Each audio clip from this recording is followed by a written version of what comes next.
bienvenida al quinto martes en el que toca tomarse unas cervezas con Cervantes.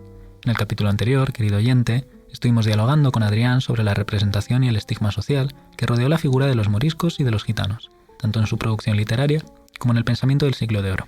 Sin embargo, en este capítulo vamos a dar un giro de 180 grados y dejamos aparte el tema de la religiosidad en Cervantes para debatir sobre otras cuestiones, el lugar de nacimiento del autor y su singular relación real o postiza con el escritor inglés William Shakespeare. Parecen ser dos temas muy dispares, así que será mejor comenzar por el nacimiento. Sabemos que hay cierto desacuerdo entre los cervantistas, pero ¿qué es lo que cuentan las primeras biografías? Pues en realidad estos dos temas guardan más conexión de lo que pensamos. La primera biografía que se escribió sobre nuestro querido escritor, inaugurando la inagotable fuente de bibliografía cervantina, fue encargada por Lord John Carteret, para encabezar la impresión de una edición inglesa del Quijote en Londres, en el año 1738.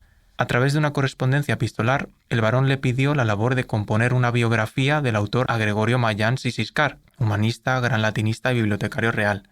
A pesar de aceptar este encargo, Mayans se percató de su desconocimiento, ya que ni siquiera sabía la fecha o el lugar de nacimiento de Cervantes, logrando deducir solamente la fecha de su muerte a través de los testimonios escritos del propio autor. A pesar de las insuficiencias, esta biografía despertó una chispa, pues todavía en vida de Mayans se descubrieron las partidas de bautismo y defunción del escritor. Por eso, Mayans y Siscar estuvo recopilando notas durante toda su vida, con la esperanza de poder realizar una edición corregida y aumentada que nunca llegó a publicar. ¿En dónde sitúa este preocupado humanista el lugar de nacimiento del autor? Debido a la carencia de datos y fuentes históricas primarias, Mayans acude a los testimonios literarios para sustentar su biografía. Por ello, sospecha que Cervantes no es natural de Sevilla, a pesar del origen de sus apellidos y de haber visto de niño representaciones de Lope de Rueda en esa localidad, pues nunca fue considerada su patria. Dice así en la biografía: la segunda conjetura aún prueba menos, porque si Miguel de Cervantes Saavedra hubiera sido de los Cervantes y Saavedra de Sevilla, siendo nobles estas familias, lo hubiera él apuntado en alguna parte, hablando en tantas de sí, y lo más que dijo fue ser hidalgo sin añadir circunstancia que indicase su solar, y, a ser natural de Sevilla, en las mismas familias sevillanas de Cervantes y Saavedra se hubiera conservado desde aquel tiempo la gloriosa memoria de haber dado a España tan ilustre varón.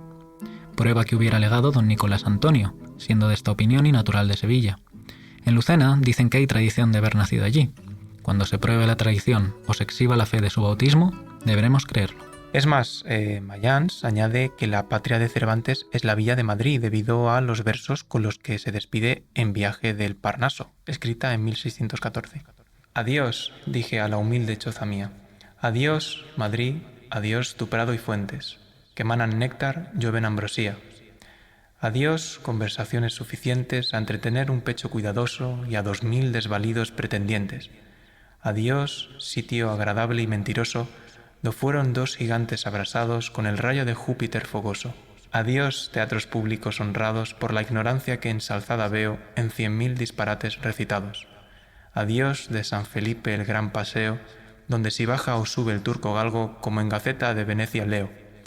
Adiós, hambre sotil de algún hidalgo, que por no verme ante tus puertas muerto, hoy de mi patria y de mí mismo salgo. La interpretación que extrae Mayans de estos versos es una descripción de la villa de Madrid, donde el escritor indica que tenía una humilde choza suya, como así indica el propio autor en el capítulo 8 del Viaje del Parnaso. A Miguel de Cervantes Saavedra en la calle de las Huertas, frontero de las casas donde solía vivir el príncipe de Marruecos en Madrid. Al porte medio real, digo 10 y 7 maravedíes. A pesar de los errores biográficos, sostiene que Cervantes nace en 1549 y muere en 1613, cuando en verdad nace 2 años antes y fallece en 1616. Cabe destacar la gran labor filológica y archivística de Gregorio Mayans, semejante a buscar una aguja en un pajar dado a la escasez de información que manejaba en aquel momento. Más tarde volveremos sobre esta interesante edición inglesa del Quijote. Ahora sería recomendable profundizar en la verdadera fecha y lugar de nacimiento del príncipe de los ingenios. ¿Qué problemática supone el nacimiento de Miguel de Cervantes? Pues el conflicto radica en que aún desconocemos cuándo nació exactamente nuestro querido autor. No podremos reconstruir su carta astral, pero estimamos que el día en que nació fue el 29 de septiembre de 1547, debido a la tradición de nombrar a los recién nacidos según el santo de ese día. Si eres seguidor del santoral como nosotros, querido oyente, sabrás que el 29 de septiembre es la festividad del Arcángel San Miguel. Esta teoría se respalda a su vez por la partida bautismal. el único documento que conservamos acerca de su nacimiento. En el siglo XVI lo que marca la personalidad jurídica es la fe de bautismo y la datación más fiable que nos consta. Como era costumbre bautizar a los bebés pocos días después, usualmente dentro de los 10 días siguientes, podemos sospechar que no vamos desencaminados con esta corazonada, pues el día de bautismo de Miguel de Cervantes fue el 9 de octubre de 1547, según el calendario juliano. En la partida de bautismo se puede leer lo siguiente: domingo, 9 días del mes de octubre, año del Señor de 1547 años, fue bautizado Miguel, hijo de Rodrigo de Cervantes y su mujer doña Leonor. Fueron sus compadres Juan Pardo. Baptízole el reverendo señor bachiller Serrano, cura de Nuestra Señora. Taso Baltasar Vázquez, sacristán y yo, que le bauticé, firmé de mi nombre, el bachiller Serrano. La partida de bautismo de Cervantes se localizó en el libro de bautismos de la iglesia de Santa María la Mayor en Alcalá de Henares, donde también se recogen las fechas de bautismo de algunos de sus hermanos y hermanas. En torno a su partida bautismal hay varias curiosidades. La primera, su conservación. En julio de 1936, un gran incendio destruyó el archivo y la biblioteca de la parroquia de Santa María la Mayor, y el libro de actas parroquiales se salvó gracias al párroco César Manero, que se lo entregó a Juan Raboso San Emeterio, un vecino de Alcalá, que lo guardó en un pozo en la calle Cerrajeros durante la Guerra Civil. Lo metió de hecho en una caja de galletas sellada herméticamente. La segunda curiosidad es que en 1851 el calígrafo José Velasco Dueñas copió a mano la partida de bautismo conservada en Alcalá, y su trabajo fue litografiado por Bachiller en 1852. A partir de entonces, su litografía sirvió de modelo a todas las reproducciones de las más importantes biografías cervantinas. Si visitas Alcalá, querido oyente, puedes visitar la Capilla del Oidor y ver el facsímil del libro de actas con la partida de bautismo de Cervantes, aunque hay un momento en el año que permite a los visitantes ver el manuscrito original. Cada 9 de octubre, el libro de bautismos se expone en la Capilla del Oidor durante la Semana Cervantina, declarada Fiesta de Interés Turístico Nacional. A pesar de estas conjeturas santorales y la conservación de la fe de bautismo, no disponemos de una fecha clara. ¿Pero sabemos exactamente el lugar de nacimiento? Pues si hiciéramos una encuesta en la calle o entre nuestros queridos oyentes, es probable que la mayoría respondiese Alcalá de Henares. Sin embargo, la cosa no es tan sencilla. Existen dos grandes razones que justifican esta incertidumbre, y es que en primer lugar porque se han propuesto varios lugares de origen y en segundo lugar porque se teoriza que existieron hasta 3 Migueles diferentes, procedentes de 3 ubicaciones distintas. ¿Y qué cuna se ha propuesto que pueda rivalizar con la alcalaína? Pues una que guarda bastante relación con nuestro querido autor, a lo menos en el apartado etimológico, Cervantes. Es esta una pequeña localidad ubicada en la comarca de Sanabria, en Zamora. La tradición oral sugiere que Miguel de Cervantes procede de este pueblo, teoría que se consolidó a lo largo del siglo XX gracias al esfuerzo de autores como Leandro Rodríguez o Hermenegildo Fuentes. Estos investigadores también se apoyaron en una lectura e interpretación del Quijote, más bien heterodoxa. Según ellos, los lugares visitados y los nombres citados en la obra harían alusión al paisaje sanabrés. Cosa curiosa que nos haya llegado esta vinculación entre el autor y el pueblo. Sin embargo, lo más probable es que fuera el lugar el que diese nombre al linaje. En época medieval y moderna era frecuente que ciertos individuos, reales o ficticios, se identificasen con el lugar de origen.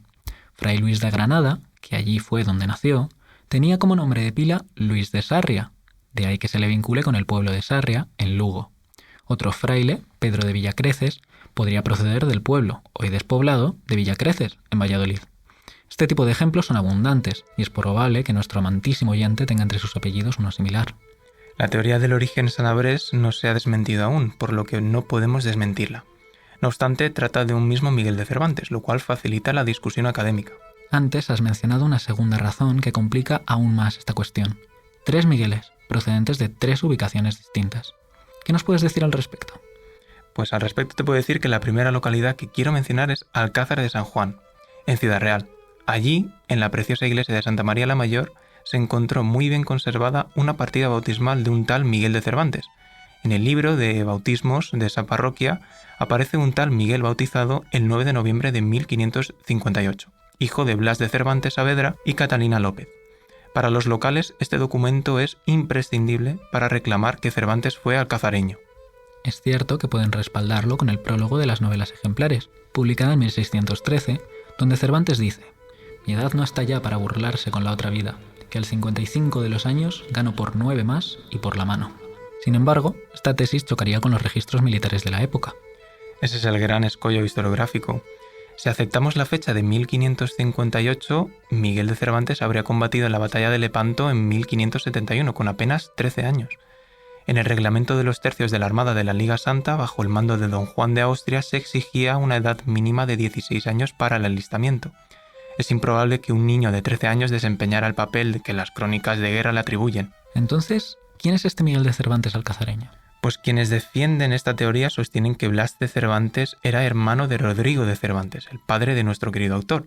Como en las familias de la época se repetían los nombres de los abuelos constantemente, hallar este tipo de coincidencias es natural.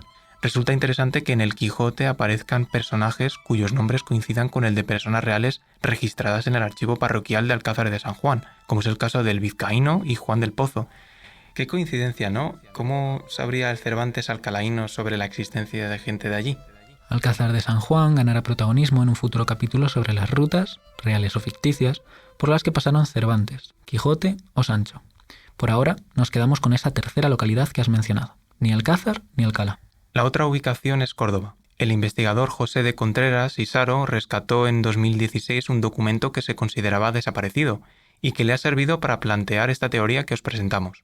El documento lleva por título Proceso seguido a instancia de Tomás Gutiérrez contra la Cofradía y Hermandad del Santísimo Sacramento, fechado en 1593, donde se denuncia que la hermandad ha expulsado al demandante injustificadamente. Cervantes aparece como testigo en este juicio, presentándose ante el juez para defender a su amigo y afirmando ser natural de Córdoba. ¿Puede que estuviera prestando falso testimonio? Pues ahí está la duda, quizás sí, quizás no. Aun con todo, Contreras plantea una gran novedad: el análisis grafológico de la firma de ese documento, que coincide perfectamente con la firma del escritor.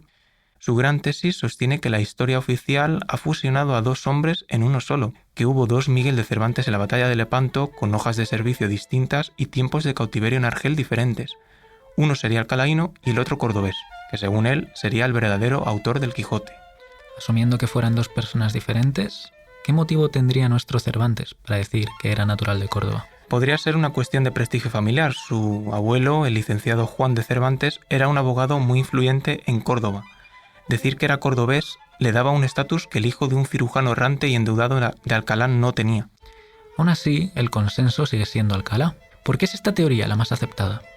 Pues mientras que en las otras localidades tenemos hechos aislados o teorías que hacen converger a dos personas en una sola, en Alcalá lo que tenemos es una presencia familiar contundente.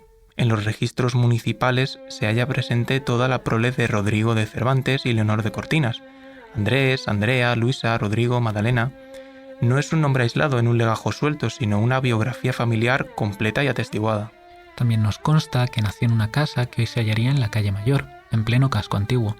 La ubicación exacta no se confirmó hasta 1948, cuando Luis Astrana Marín la identificó situada junto al Hospital de Antezana, donde se cree que trabajaba Rodrigo.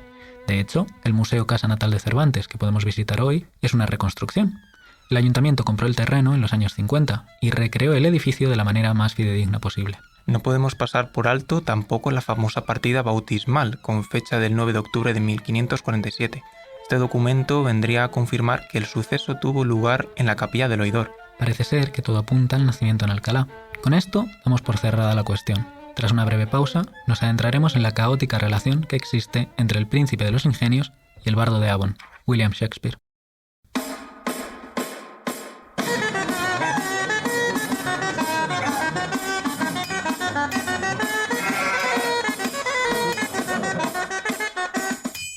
El pasado 23 de abril se celebró, como todos los años, el Día del Libro, conmemorando el fallecimiento de Miguel de Cervantes, William Shakespeare e Inca Garcilaso de la Vega en la misma fecha. No obstante, por magníficos que fuesen estos autores, ninguno comandaba los astros, y cabe pensar que no hubo alineación alguna detrás del suceso real. Lo primero que debemos hacer, si queremos hablar con propiedad sobre la vinculación entre Cervantes y Shakespeare, es desmantelar ese halo de misterio que rodea su muerte. Es cierto que ambos fallecieron en abril de 1616, pero es un espejismo cronológico. La España de Felipe III, profundamente católica y alineada con la Santa Sede, había adoptado la reforma del calendario gregoriano en 1582. Sin embargo, la Inglaterra anglicana de Jacobo I se resistía a cualquier mandato papal y seguía utilizando el calendario juliano, que en aquel momento acumulaba un retraso de 10 u 11 días. De tal forma que, cuando Shakespeare exhala su último aliento el 23 de abril en Stratford, en Madrid ya están en mayo. Exactamente. Cervantes fue enterrado el 23 de abril gregoriano, mientras que Shakespeare falleció el 23 de abril juliano, que correspondía al 3 de mayo en España. Pero como bien señala el profesor José Manuel González, lo relevante no es la coincidencia del almanaque, sino que la fecha considerada en ambas circunstancias fuese la misma, el 23 de abril. El prestigio y la reputación de estos autores es lo que ha alimentado teorías de todo tipo, incluso encuentros secretos. ¿Pudieron verse cara a cara en algún momento? Pues es el sueño de cualquier mitómano literario. Cronológicamente es posible, pero históricamente improbable. Shakespeare tiene sus famosos años perdidos, que son entre 1585 y 1592, donde desaparece del rastro documental. Algunos autores, con una imaginación casi novelesca, sugieren que pudo viajar a España como espía de la corona británica, quizás infiltrado antes del desastre de la Armada Invencible en 1588. Anthony Burgess, el famoso escritor británico, llegó a escribir un relato sobre un intercambio cultural en 1605 donde ambos genios se encontraban, aunque sugería que el encuentro no sería precisamente jovial, dado el odio religioso y nacional entre ambas potencias. ¿Cuál es el escenario más realista que han logrado presentar los investigadores? Pues el de Valladolid en 1605. Este es el punto de mayor consenso para los que eligen creer. Tras el Tratado de Londres de 1604, una delegación inglesa visitó la corte en Valladolid para ratificar la paz. En ese momento Cervantes vivía allí, por lo que es muy probable que figuras notables de ambos países se cruzasen en los festejos. Aún así, Cervantes difícilmente habría oído hablar de Shakespeare en aquel entonces. Recordemos que el teatro inglés era un fenómeno local, mientras que el Quijote fue un fenómeno editorial europeo inmediato.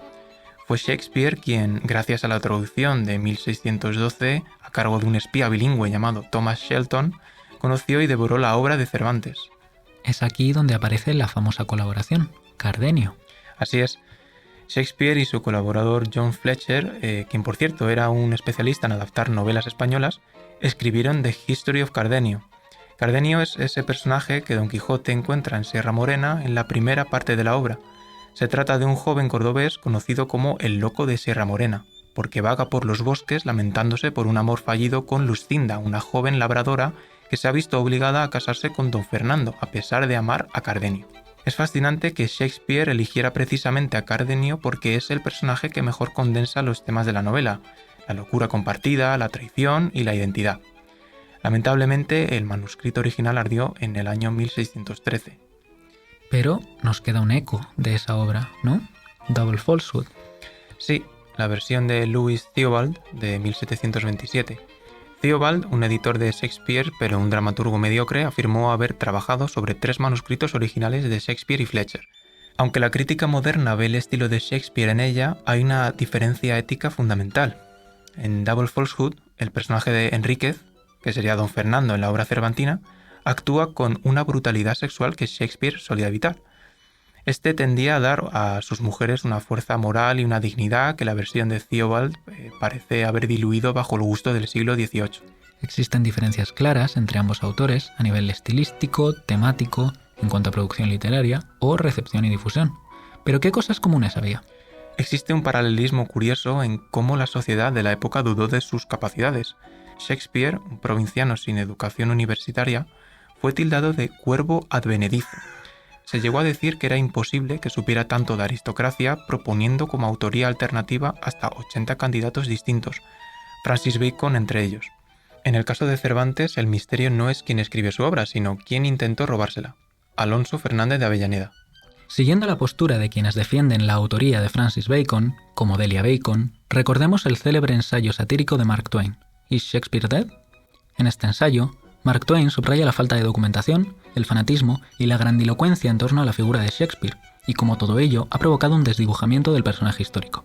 Según Twain, los únicos datos biográficos que se pueden probar es que el bardo de Avon jamás escribió una carta o una obra teatral y que solo se conserva una poesía auténtica. Después, añade el autor de Tom Sawyer: el resto de su voluminosa historia, tal como nos la dan los biógrafos, ha sido construida pieza a pieza, capítulo a capítulo, por medio de suposiciones, inferencias, hipótesis y conjeturas. Toda una torre Eiffel de artificios que se levantan hasta el cielo sobre una base muy delgada y endeble de hechos irrelevantes. Si bien ambos autores murieron sin ningún tipo de reconocimiento y revuelo, la figura histórica de Cervantes presenta más solidez que la de Shakespeare. Es más, Ambos autores fueron reconocidos a posteriori dentro del canon literario. Hasta que no transcurrieron 120 años desde la muerte de Cervantes, El Quijote era considerada una obra cómica envuelta de nebulosa barroca, debido a los prejuicios del neoclasicismo. Volviendo al contexto español, ¿quién fue este tal Alonso Fernández de Avellaneda? La tesis más sólida, defendida por académicos de la talla de Martín de Riquer, identifica a Avellaneda con el soldado aragonés Jerónimo de Pasamonte, compañero de Cervantes en las armas y en el cautiverio. Pasamonte escribió una autobiografía donde se atribuían méritos realizados por Cervantes. Nuestro querido autor, comprensiblemente indignado, respondió convirtiéndole en el galote Ginés de Pasamonte. El Quijote de Avellaneda sería entonces la venganza de un hombre herido en su orgullo que quería hundir a Cervantes plagiando su creación. Es decir, que tanto Cervantes como Shakespeare tuvieron que enfrentarse a la sospecha y a la rivalidad comercial. Aprovecho este momento para retomar la biografía con la que hemos abierto el debate y la edición inglesa del Quijote de 1738. ¿Qué relación guarda la publicación de la biografía y esta nueva impresión inglesa en Londres con la versión quijotesca de Avellaneda? A principios del siglo XVIII se reimprimió en Francia El Quijote de Avellaneda y los críticos franceses consideraron la obra como superior a la original. De hecho, en España también fue desestimada la obra cervantina y elogiada la versión de Avellaneda por miembros de la Real Academia de la Historia y de la Real Academia Española, una adulación calificada por nuestro biógrafo Gregorio Mayans como extremada y desatinada. Tiene mucho delito que fueran los ingleses los que devolvieron el reconocimiento al gran escritor de las letras españolas a través de esta edición inglesa de Historia de Don Quijote y coronada por la primera biografía del autor, escrita por un humanista español. Lo que más les une, en mi opinión, es que ambos vivieron la fuerza de la sangre. Hijos fuera del matrimonio, encarcelamientos y deudas. Shakespeare nos enseñó a mirar dentro del alma con el soliloquio. Cervantes nos enseñó a mirar al otro a través del diálogo. No podríamos entender la modernidad sin ese diálogo invisible entre dos hombres que, aunque nunca se encontraron cara a cara, terminaron escribiendo sobre una misma condición humana. A pesar de su contemporaneidad, el mundo celebra a Shakespeare con una fanfarria mucho mayor. En el centenario de 2016 vimos una diferencia abismal entre el programa británico Shakespeare Lives y las celebraciones en España. Así es, fue un tema muy debatido. Mientras que la esfera anglosajona lanzó una campaña global entre películas y eventos masivos, en España la respuesta fue muy poco práctica. El propio director de la RAE, Darío Villanueva, se lamentaba diciendo que habíamos tenido 400 años para prepararnos y sin embargo el Ministerio de Cultura parecía ir a remolque. ¿A qué podría deberse esto? Pues hay una tesis muy interesante de Andrés Trapiello que sostiene que Shakespeare es un autor popular, porque sus obras son teatro, duran 3 horas, son intensas y se adaptan al cine de maravilla. En cambio, El Quijote es un monstruo de 1100 páginas, con miles de notas al pie, y para muchos españoles Cervantes es un complejo nacional. Todos dicen que es el mejor, pero según las encuestas, solo el 20% de los adultos españoles lo ha leído entero. La mayoría reconoce a los gigantes y a los molinos, pero ni siquiera saben que el nombre real del hidalgo es Alonso Quijano. Cierra este capítulo con una nota algo más triste que de costumbre. Pero no nos iremos sin aprovechar este espacio para lanzar un mensaje algo más esperanzador. Proyectos como el de Mentiras Ejemplares demuestran que el entusiasmo por hablar y escuchar sobre Cervantes permanece muy presente entre investigadores, alumnos y público general, todos por igual. Gracias, Andy, por presentar un frente común al hablar de dos temas, al parecer, no tan disonantes. Gracias a ti, Jorge. Retomaremos el programa dentro de 2 semanas con un capítulo que tiene mucho que ver con el nacimiento y el linaje de nuestro querido autor. Los orígenes conversos de Cervantes. Hasta dentro de 2 semanas.